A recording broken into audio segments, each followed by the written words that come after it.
السلام عليكم ورحمة الله وبركاته. ওয়ালাইকুম আসসালাম। نحمده ونصلي على رسوله الكريم أما بعد. চারাবাগ গ্লোরিয়াস স্কুলের আজকে কোরআন সবক প্রদান মেধা পুরস্কার বিতরণ অনুষ্ঠানের উপস্থিত সম্মানিত সভাপতি, সম্মানিত প্রিন্সিপাল স্যার এবং সম্মানিত অভিভাবকবৃন্দ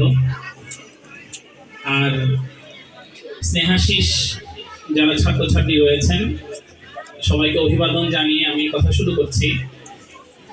প্রথমে আমি সম্মানিত অভিভাবকবৃন্দের প্রতি খুবই কৃতজ্ঞতা জানাচ্ছি স্কুলের একজন সিনিয়র স্টাফ হিসেবে, যে আপনারা দীর্ঘ সময়ে এই প্রোগ্রামে এসে অংশগ্রহণ করেছেন। আপনাদের প্রত্যেকেরই ব্যস্ততা রয়েছে, তবে কোরআনের সবক প্রদান অনুষ্ঠানে আপনি যে এসে আজকে অংশগ্রহণ করেছেন, এতে যেন আপনি কোরআন সবক প্রদানের পিছনে আপনিও একজন অবদান যারা রেখেছে তাদের কাফেলে আপনি অংশগ্রহণ করলেন।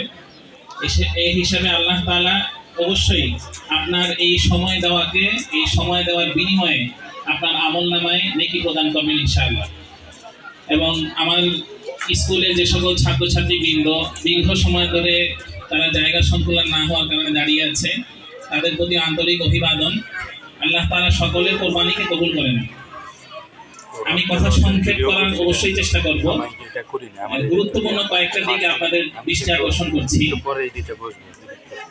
আমার আগে সাউথুল মাদিনা মডেল মাদ্রাসার অধ্যক্ষ আমার সম্মানিত বড় ভাই যে বিষয়ে ইঙ্গিত করে গেলেন, যে আসলে একজন মানুষের জীবনযাত্রা শেষ হওয়ার পর তার কবরের জীবনটা সুন্দর হওয়া খুব জরুরি।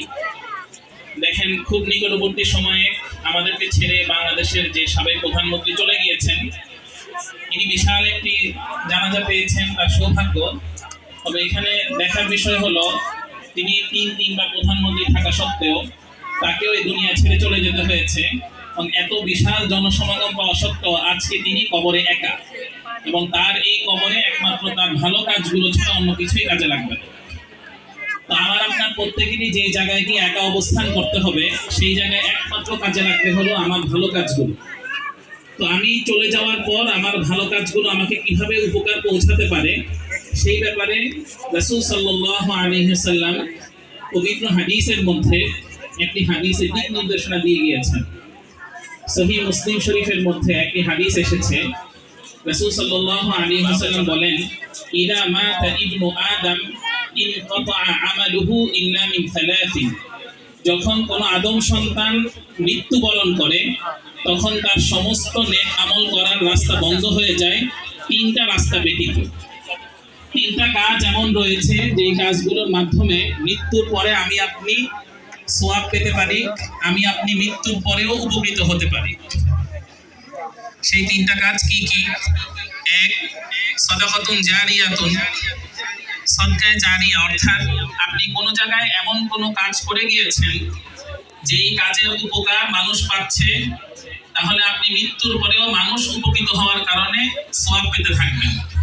যেমন আপনি কোথাও কোনো ব্রিজ করে দিয়ে গেছেন, যেই ব্রিজ পার হয়ে মানুষ রাস্তা পার হওয়ার উপকার পাচ্ছে, কিংবা কোনো মসজিদের মধ্যে কিছু টাকা দিয়ে গিয়েছেন, ফলে সেই জায়গায় যারা নামাজ পড়ে তারা উপকৃত হচ্ছে, কিংবা কোনো জায়গায় কোনো টিউবওয়েল গেড়ে দিয়ে গেছেন, যে টিউবওয়েল থেকে মানুষ পানি পান করে।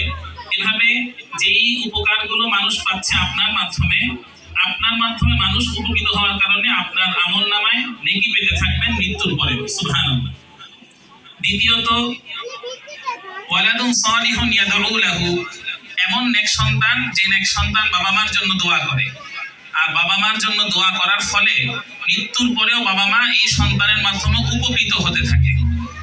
আর তৃতীয়ত, আপনি কোনো বই লিখে গিয়েছেন বা কাউকে এমন কিছু শিখিয়ে গেছেন যার মাধ্যমে সে নিজে উপকৃত হয়, এবং সে উপকৃত হওয়ার কারণে আপনি উপকৃত হবেন। তো এর মধ্যে দ্বিতীয় পয়েন্ট যেটা নেক সন্তান, এটা মূলত আমার এদিকে দৃষ্টি আকর্ষণ করার জন্য আমি কথাগুলো তুলে ধরেছি। এর মধ্যে আমার শ্রদ্ধেয় বড় ভাইও বিষয়গুলো বলে গিয়েছেন, যে কবরের পাশে আপনার সন্তানের শুদ্ধ ভাষায় কোরআন তেলাওয়াত করে দোয়া করাটা এত বেশি গুরুত্বপূর্ণ, যেটা এই মুহূর্তে বুঝে না আসলেও আসলে মৃত্যুর পর বুঝে আসবে।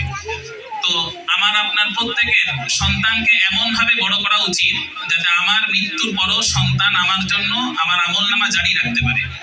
আল্লাহ তাআলা আমাদেরকে, আমাদের সন্তানদেরকে প্রত্যেককেই এমন হয়ে গড়ে ওঠার তৌফিক দান করেন যে সকল সন্তান তার বাবা মার জন্য মৃত্যুর পরেও সওয়াব জারি রাখতে পারে। দ্বিতীয় যে কথাটা বলতে চাচ্ছি সেটা হলো, আজকে এখানে যারা কোরআন শরীফ হাতে নিয়ে বসে